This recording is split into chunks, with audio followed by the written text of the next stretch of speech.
right, so we are now moving into action items. Again, for those that came in late, number 14 was removed from the agenda. So we are going to skip to number 15, which is the support of the stipulated license for Baby B&B. This is an SMD 5001. And so as usual with our action items, 10 minutes is devoted to the item in total. We will have 3 minutes of presentation from the applicant. We will have up to 5 minutes for discussion from the commission, and then at any time we'll ask questions from the audience, and then we will move into a 2-minute vote. So while we are getting set up, let's try and talk slowly. Thank you. Actually, to save time, why don't I do this?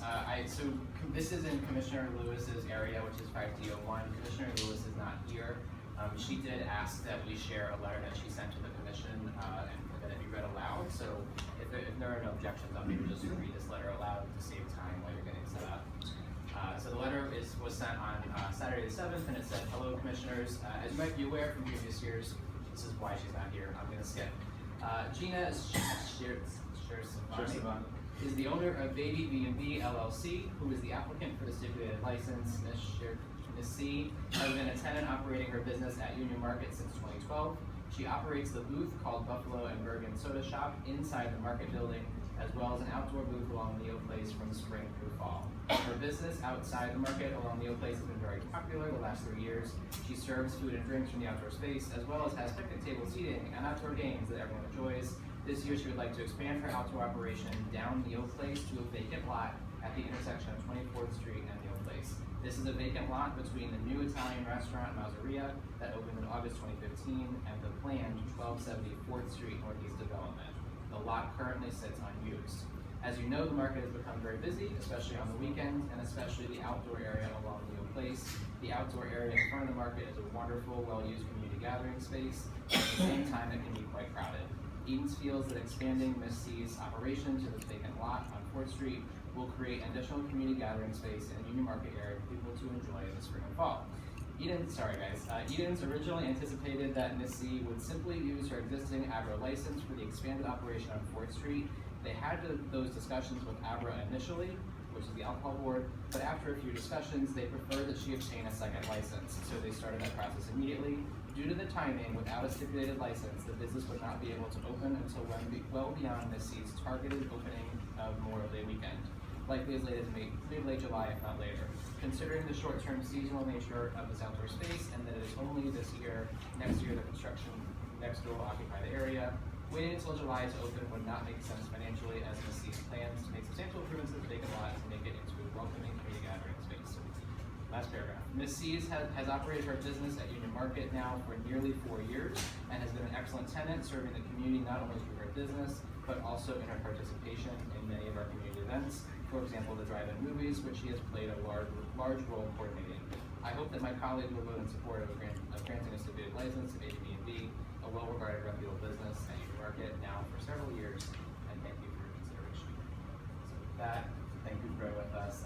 You have free before for 3 minutes. Okay, thank you. I'm Reynolds Allen, Edens, Union Market. This is Mr. Savani over here. Hi. With her little 2-year-old. She was outside kind of keeping her entertained. But thank you all for giving us some time on the agenda today. I think that sounds like Commissioner Lewis actually probably said just about everything that I kind of thought I might say as well. But Mr. Savani has been in business at Union Market for years, and really one of the original venues once the market reopened, and has been a great, I wouldn't call it tenant, but really a partner of Union Market, involved in not only just Buffalo and Bergen, which is the soda shop inside the market, but also has a great operation outside on Neo Place, which you can see here, and has really been a big part of the community as far as getting very involved in the community and getting doing things as far as coordinating the drive-in movies, doing a lot of other things, and it's just been a really wonderful partner for Edens and for the community as well.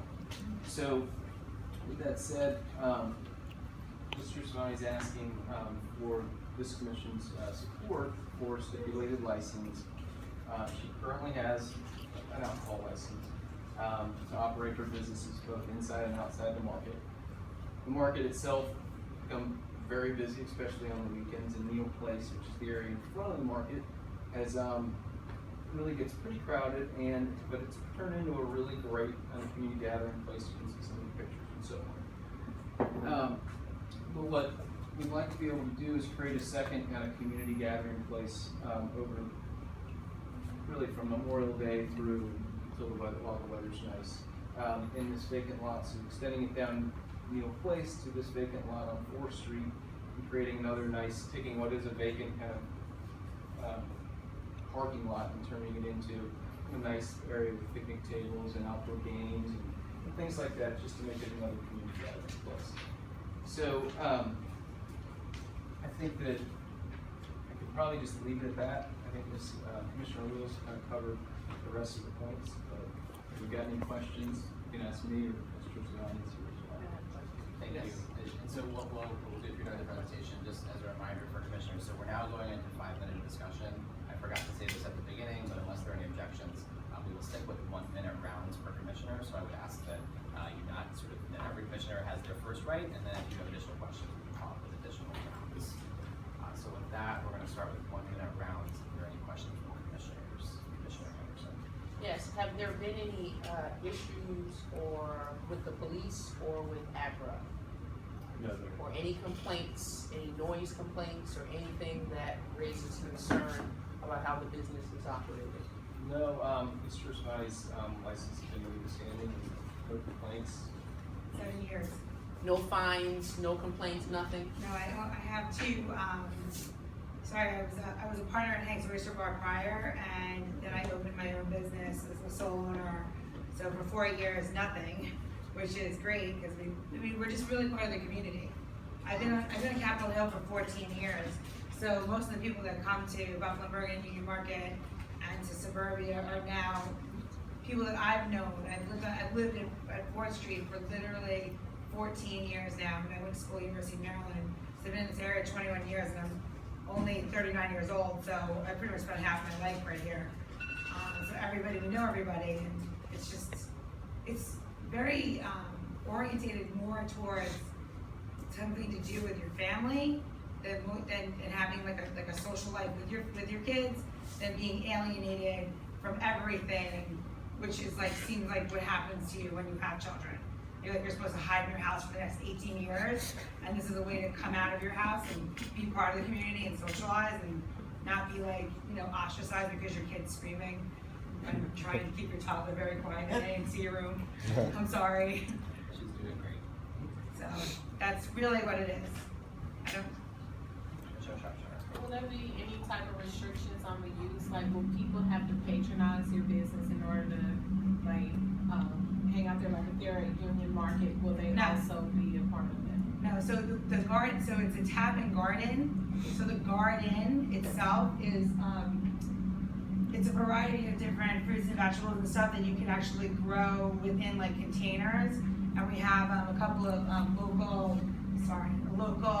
farmers, not farmers, nurseries, like Knoll's Nursery that's down in, right over here in Anacostia, that will be there this summer, teaching people how to actually grow things inside container growth. So there'll be more on hand. And I think what we'd like to do is like maybe like have like a pop-up during the summer, like a seedling plant sale or something like that for the neighborhood, and what's more indigenous to Capitol Hill, instead of planting things that just kind of overtake Capitol Hill and all of like this entire area really, because a lot of people have planted different things. So silly, but it's more of like a place to hang out. But no, you do not have to be a patron to be there.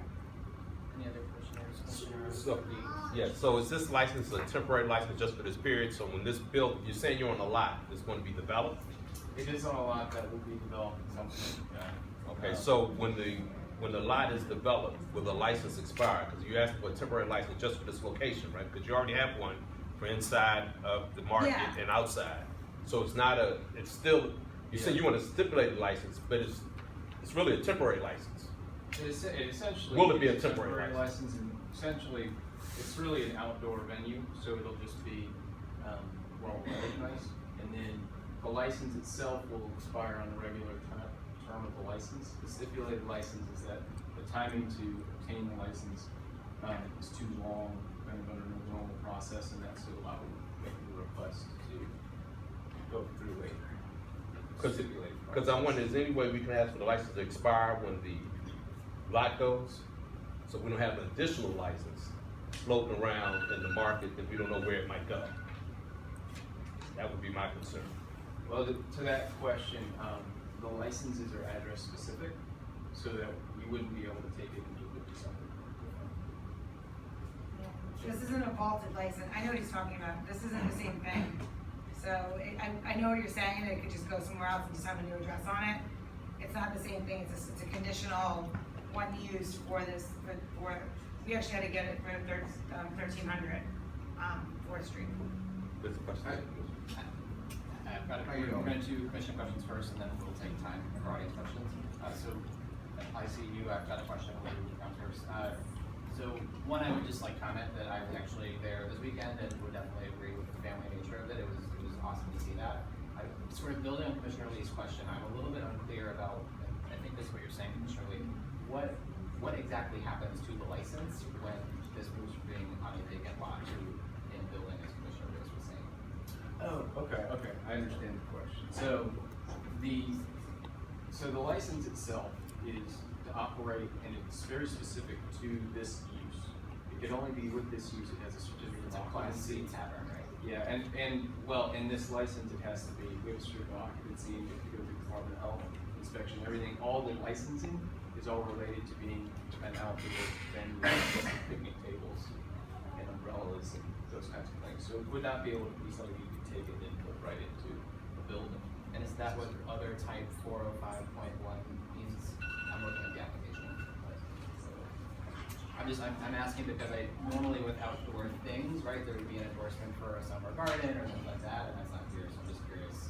I'm looking at the right things. I'm not sure.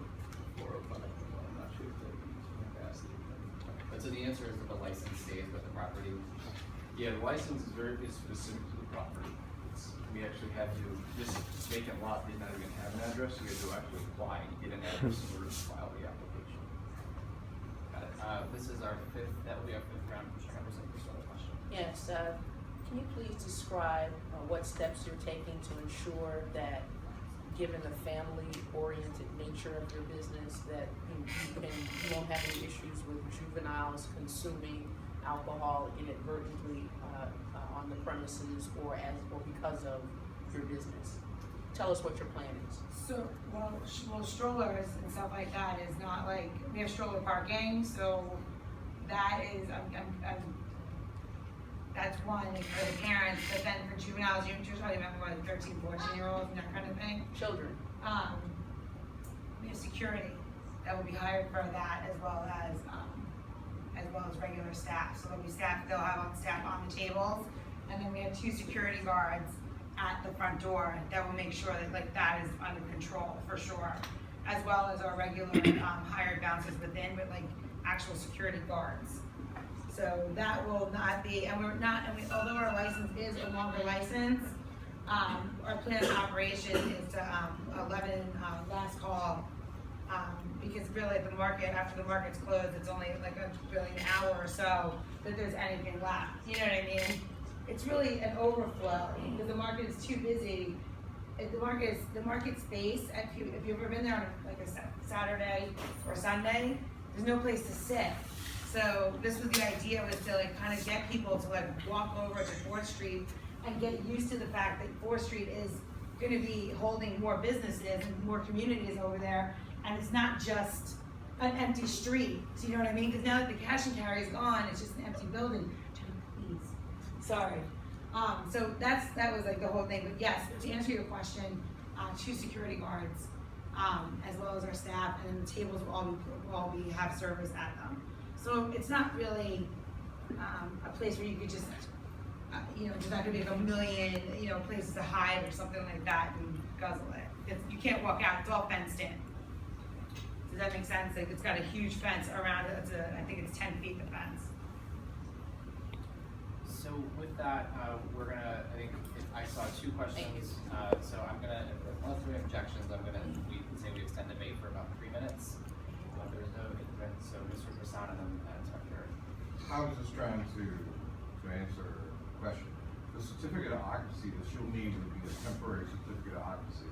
without a certificate of occupancy, you cannot operate and have a license. The minute your occupancy ceases, your license at that point. So it is a yearly base, but the license may be renewed for 1 to 2 to 3 years. So she'll be able to continuously operate. Once it stops being a vacant lot and it becomes a building, she'll have to apply for different CFO of the facility she'll be using. So, to answer your question, it'll be on a yearly basis until she decides to no longer do that, or the development is taking place. So, I just wanted to say that. Mr. Hassan, Inspector Fidel, did you have a question? Yes, my only concern from DPW's perspective, that when these businesses open, and especially they're temporary, that they have Speak up. tenants agreement from the contract that they have solid waste collection. Yes, actually, that's part of Department of Health inspection, making sure that you have those things in place. So you have to be able to pass that Department of Health inspection, right? You have to show that you have trash removal services, you have pest control services, you have so on and so forth. That's part of that check and balance there. Just building on that, will this site get Union Market's sort of shared trash services, or are you gonna be responsible for your own, separate lot? Well, it's an interesting question. I mean, most likely we'll be taking it from this and bringing it to the New Market trash facilities. So it'll be shared, but operated. Just meaning the custodial staff that's at Union Market, would they be servicing this lot as well? Part of the time, so Mr. Savani's staff will also be doing their own cleaning, and then our staff will also be supplementing that. Just to answer the question a little bit further on that, that's how it is now at Union Market. You're responsible for your own trash to get into a receptacle, and then the custodial staff takes that and then brings that to the compactor. So, and anything that needs to be separated for recycling or anything like that, so everything in Union Market is compost, recycling, trash. So, so there's, like, that answers the question about like how we separate it out as well. Mr. Hassan, I think you're gonna be our last question. Yeah, I came before the board, April of last year or so, and I requested a certificate of license, and the board asked me to partake in community events, which I was more than willing, which is our main focus. We agreed that we would do a May event, or May Day. It could be June Day, as far as I'm concerned, but, I'm here to let the board know we're almost ready to open next week or two, and I'll wait to hear from you, because it's on it. Okay? Commissioner Lee. So this is a stipulated license, you'll be coming back for the permanent license? No, well, for the permanent license, it would be going through the regular platform period, and so if there's any public objection, then that would take place during that period of time, but if there's none at the end, then the permanent license would be issued. Right, so our approval will not be for the permanent license, we have to be approved again, we have to get support again for the permanent license. So, this approval would be specifically for a stipulated license. Right. Meaning that she would have this license to operate for the time being while going through the regular process. And if there's actually any complaints during the stipulated time period, then the license is pulled away, and she'd have to close until she's granted the full license. So it's kind of a two-track piece, she's doing the regular licensing at the same time. Right, so you will be coming back to us for the regular license, the support. I won't speak for you. I think it's up to you if you come back. I think what you're saying is that this does not prevent us from protesting the regular license. Well, I'd like to come back for the regular license. We're happy to do that. That's what I mean. Because I'm giving support, if we give support, it's only for the stipulated period, not for the permanent license. I think we should be clear about that. I'm fine with coming back. Yeah, you can come back. We can have the meeting there. I mean, might be more fun. So with that, just to keep us on time, so I'm going to sort of repeat the motion, which is, Commissioner, to make sure I've got this right, that the ANC 5D to support the stipulated license specifically, and that I'm going to move that we support the stipulated license specifically. Is there a second? Second. It's been moved and properly seconded. If there is no further discussion, all four, please say aye. Aye. Any against? Any abstentions?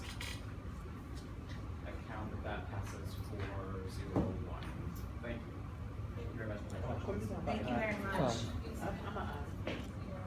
Oh, I didn't hear Commissioner Anderson. Oh, you, I know you did. Great, so clarify that is 5-0-0. All right, and the last item on the agenda, this is, again, I don't have a slide for this, I apologize. This is Commissioner Henderson's item regarding, William C. Smith Jet 2 Apartments. Again, what we do with all items is we start with 3 minutes of presentation. So it sounds like Commissioner Henderson is gonna handle that portion, and then we'll move into discussion. So Commissioner Henderson, you have the floor for 3 minutes. Thank you. Hopefully I don't need that long. I'm just gonna read the letter to Judge Regier of the Office of the Administrative Hearing. And I've also had a meeting with Chief Judge Eugene Adams. Dear Judge Regier, the Advisory Neighborhood Commission, ANC 5B, requests that the order in the above referenced matter not become final until and unless the affected tenants are assigned a new attorney by the Office of the Tenant Advocate. Tenants have raised concerns about the attorney assigned to represent them, Amir Sadeghi. Mr. Sadeghi did not appear at a scheduled hearing on April 18, 2016, and did not contact the Office of Administrative Hearings to inform anyone regarding his absence.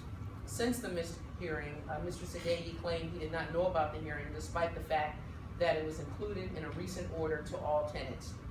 The attorney and representatives for the Jet 2 Inc. William C. Smith Company attended the meeting on April 18th. Additionally, the tenants have raised questions regarding the accuracy of the information provided to the tenants and the Office of the People's Counsel regarding the amount the William C. Smith Company actually pays for electricity and the affected 35 properties. The tenants deserve an opportunity to obtain accurate information about what the William C. Smith Company actually pays for electricity before they can make an informed decision about any proposed settlement. We believe this request is reasonable and within the best interest of affected tenants who are residents of the Jet 2 apartments within the boundaries of ANC 5B. Very simply, William C. Smith is asking all approximately 450 of their tenants to now pay for electricity, even though all utilities are included in their leases. There are lots of housing code violations that have been identified, and the figures that William C. Smith provided to the Office of the People's Counsel are actually questionable, and they're not actual figures from PEPCO. So the Office of the People's Counsel has evaluated those figures, and they actually raised the amount of the offset. They are proposing to give tenants a reduction in their rent if they agree to this separate metering. And something doesn't smell right about this process. The attorney from the beginning has never shown up with so much as a business card. The tenants are not well informed. I have a petition that practically everyone at the meeting last night signed. Other tenants have indicated they're going to sign it. So we're asking that the Office of the Tenant Advocate, which is supposed to protect citizens' rights who are renters, to assign someone else who actually cares about doing the job before this order becomes final. Because if this order becomes final, these tenants are going to be pushed out. Not only are they going to have to pay electricity, their rents are going to be raised, and already some of the tenants are in a frenzy thinking that they have to move. We have seniors who've lived here for over 30 years, and the building was built in 1941, so William C. Smith should have made these upgrades long before now. So they're trying to push through this settlement, and we're saying, no, we want to pull back to make sure that these tenants are properly represented. So I'm asking my colleagues to vote to ask the Office of Administrative Hearings and the Office of the Tenant Advocate to assign another attorney. Thank you, Commissioner Anderson. As before, we'll do 1 minute rounds, and again, we're gonna give everybody the opportunity to ask their questions first, and then if anybody would like additional time, we'll hire second and third requests. So we'll move into discussion. Is there anyone that would like to discuss?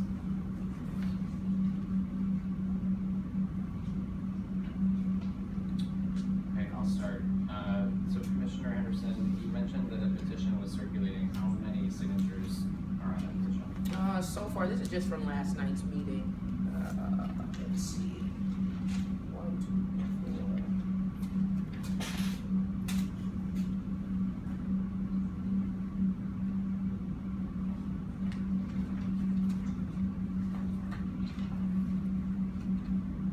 Approximately 40 thus far.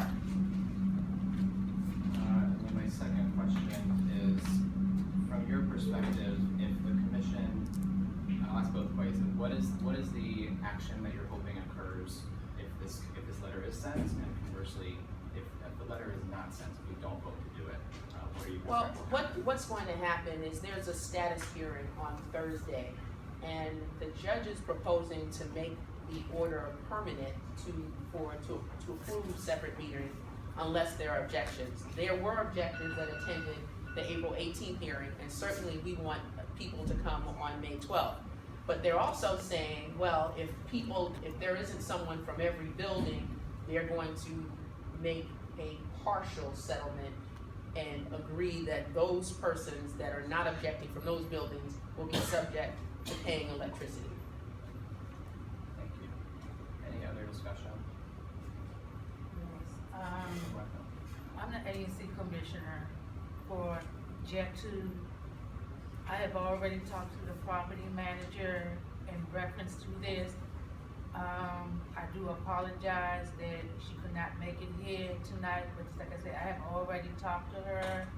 She was at the hearing and everything, and that a settled agreement was signed and everything, and that Commissioner Henderson showed up representing herself as the chair of the ANC commission. That's not true. Okay, and also, just like I said, I am the ANC commissioner. I have the majority of Jet 2. Like I said, again, I have already talked to the property manager.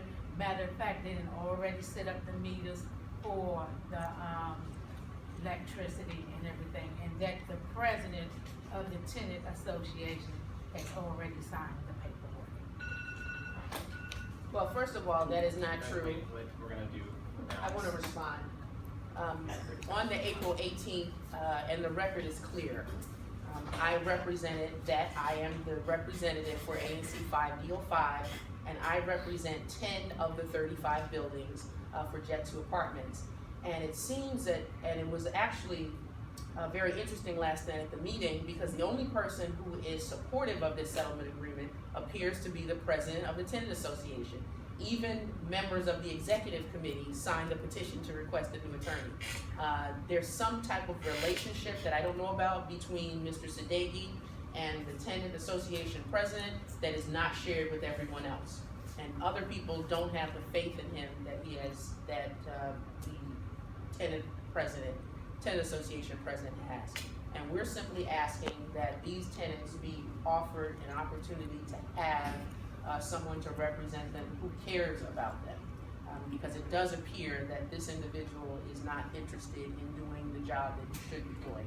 Now, if Commissioner Blacknell wants to vote against her people's interests, certainly that's her right.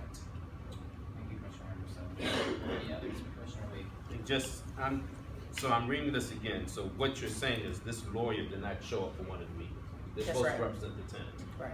And you're requesting that we support the replacement of this lawyer. Yes, ask the Office of the Tenant Advocate, because they are responsible for representing the tenants in this matter. This is a court proceeding. And so hopefully, since he wasn't at the meeting, that the meeting on the next scheduled meeting is going to be postponed, so the next lawyer can get up to speed and. Yes, that is the hope. Well, that is what's going to happen if we request it. And especially this commission should be given great weight. So it seems to me they would have to appoint another attorney and give the tenants the opportunity to verify those figures that's submitted and get actual PEPCO bills, because these tenants don't even really know what they're going to be paying. There's just a rush to settlement that doesn't seem to be in the tenant's best interest. And the follow-up, so this second paragraph is about the accuracy of the information. So you want to support that the information is not accurate? It's not accurate. We don't know what it is. This is just information that was given to the tenants and the Office of the People's Counsel by William C. Smith. It's not accurate information from their bills. We don't know what they're actually paying for electricity. Okay, would you have a problem with striking that paragraph and just have us support a new lawyer? Because I don't know what the information is, and I think that's what the court is supposed to do, It's correct? not accurate. We already had a meeting. No, what I'm saying is that, no, but you're asking for a new lawyer. and then the process is gonna start over again, correct? It doesn't start over, it continues. But it's gonna be continued, so the new lawyer can get up to speed. Yes. So he will handle all of this inaccuracy. He will ask for, the attorney should be asking for actual Pepco bills Right. and not an estimate. What they have received is an estimate. And we all know that estimates don't cut it. But no, I'm not arguing that point. I'm just saying what you're asking for. It seems like you asked for two things. I can't support this accuracy part because I have no I'm information. asking for one thing, that's a new attorney. Okay. This is a supporting factor. The accuracy of the information, we cannot substantiate. And with the People's Counsel, Sandra Madavu-Fry and her staff last night said that this is information that was given to them. So they simply worked with figures that were given to them. They make no assertions about its accuracy because it was given to them. Alright, we're supposed to be doing 1 minute rounds under any other discussion. I think that I need a lot more information. It seems like it's a lot of, it's very complicated. And while I think Commissioner Henderson, you have a lot of the information, I think I would like a little bit more time to review it and understand what the challenges really are. The hearing is on the 12th.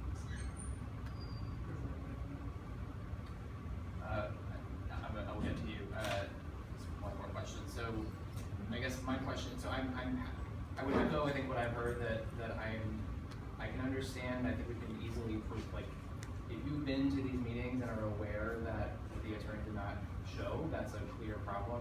I have some concerns about sort of on A and C letterhead asserting that we have doubts about the information. It feels a little third hand. I would also maybe just ask Commissioner Henderson if I think it puts the commission in somewhat of a difficult position to adopt this letter today for a meeting on Thursday. So my question is I know that you asked for this to be on the agenda last month, so I would assume that you've known about this at some form for a while. I guess I would ask when you became aware of this and why it wasn't maybe shared earlier so that we can research it. It was shared at the last meeting, but the meeting was not managed properly, and I had to go to work. So I couldn't stay until 9 or after 9 to address the issue. It's actually a question about just then, I guess, did you send any information in between that meeting and this meeting so that we could have done diligence on that? I gave you the information at the last meeting. I gave you this very same document. No, you All I did was change the date. It said April, whatever, I think we met on April 12th or 13th. That was the date that was on that meeting, on that letter.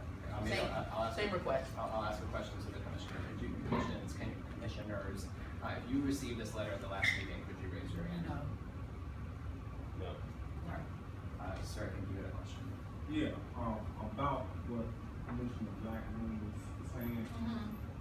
Previously, this is now, May the 1st of May. But previous about, say, this, about between October and November, I'm not a resident of any of that area, but I live down the street from it. And quite a few of my neighbors had been complaining about those meetings for the electric bill because they were scared about the electric and the rent going up. And a lot of them have been complaining and have been trying to get to those meetings that you claim that they were supposed to be attending with the, what you call them, the director or the management. They never was able, because they were supposed to meet in Patsy Hurst building right there on Maryland Avenue. And they never did meet on 2 incidents when I was supposed to go there with them. And they never did meet because people were waiting outside. But they did follow me, maybe later in December, I think they did have a meeting with some of the tenants, but it wasn't enough of them because they was organizing, like she said, with the tenant president, but they never did because they were supposed to come back down to the Healthy Baby Planning Center and have a meeting down there, and they never coordinated down there. There have been meetings. Yeah, but I'm saying those tenants have been trying to fight that issue with you. They have been fighting, and I've been made aware of it. For an attorney not to show up, Right. that's, you need to, it's something not right about that. Yeah, I've gotten involved because again, a number of my constituents have complained about the I process. understand that, but what I'm saying, those tenants up there are really on edge about that They are. utility bill situation. They are. And it's something needs to be done about it. I agree. You know, and I don't know who's actually looking in on it, but it has been a discussion around that community about that. That's real, because a lot of tenants are meeting down in, McDonald's. They'll go to Starbucks and Safeway and discuss those issues about that. Because that's not something real likely, you know, that needs to be overlooked or just I agree. passed by. I agree.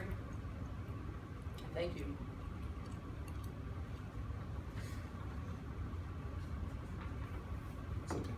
Question.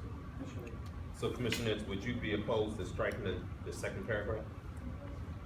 There's no, this is true. I just, yes or no? No, Yes or no? I mean, I am opposed to striking it. Okay. The letter So- stands as is. Okay.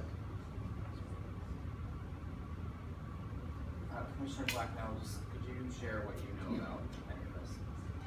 Well, like I said, first of all, I'm the agency commissioner, and again, I have already talked to the property manager in reference to this. I guess Commissioner Henderson took it upon herself to do this without notifying me. And again, just like she has been stating in the meetings for the last couple of months, if she would like to be notified when other agency commissioners do things in her area, well, I wasn't notified about this. And I'm the agency commissioner for the majority of those apartments. Just like I said, it's 35, and according to my sheet that I got from the Board of Elections, she only has 5 apartment buildings.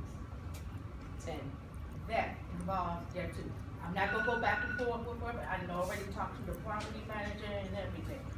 I wish I was notified about this, because like I said, I am the agency commissioner. I have a problem with this, because I was not notified. I don't go in anybody else's area and step on their boundaries in their area, and I don't appreciate what's going on with it. So no, I am not gonna go there. So I'll ask maybe a clarifying question. I think, I'll just say, I feel like that we are once again in somewhat of a difficult position. It sounds like there is a real issue here that a judge is waiting to hear about objections from, and that is happening on Thursday. And no matter how we got here, no matter who knew about it, here we are, it's Tuesday, the hearing is on Thursday. I would put out there that I think I would be in support of a letter being sent with that second paragraph removed, contingent upon receiving documentation from the commissioner that's aware of it, that's Commissioner Henderson, of some sort of sign-in sheet or something that indicates the attorney actually did not show. And the reason for that, again, is because we didn't have time to research. I would be uncomfortable sending a letter like this, asserting someone didn't show up at a meeting without any actual proof of that. It's here in the order. Mr. Sadeghi has since filed a precipice stating he did not receive notice of the April 18, 2000 hearing date, but has been made aware of the upcoming May 12th hearing date. Certain filings since the issuance of my April 18th order lead me to believe that counsel may not have received it. I have arranged for that order to be reserved upon all counsel. And this is the judge's order in the matter. And it's not a question, it's not debatable. Mr. Sadeghi did not show up for the hearing. But William C. Smith and the property manager, they were there singing Mr. Sadeghi's praises. Is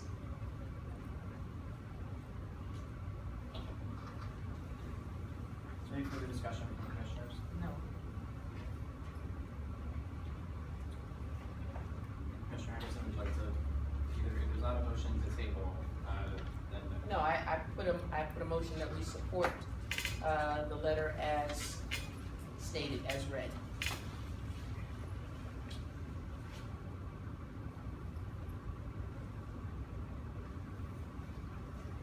Is there a second?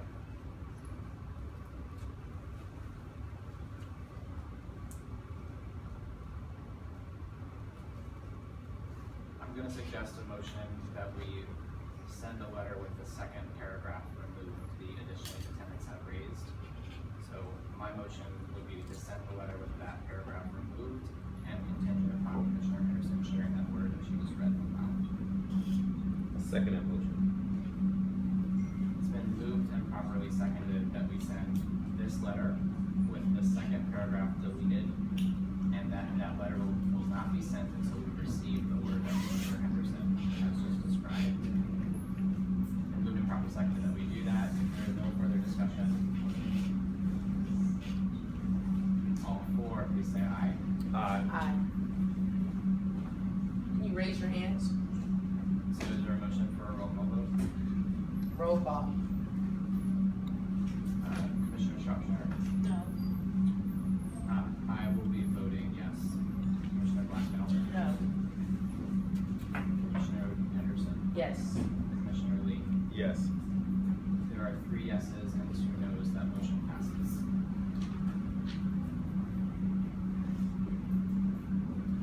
So with that is the end of our official action part of the agenda.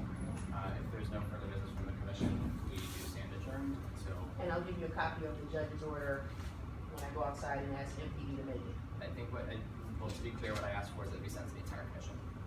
Again, you can have copies here. You can make copies for the entire commission, including MPD will be happy to. including the 2 absent commissioners.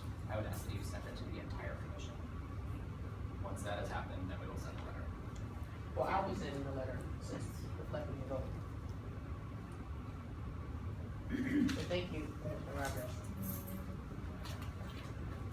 With that, we stand adjourned until June 14th. Thank you very much.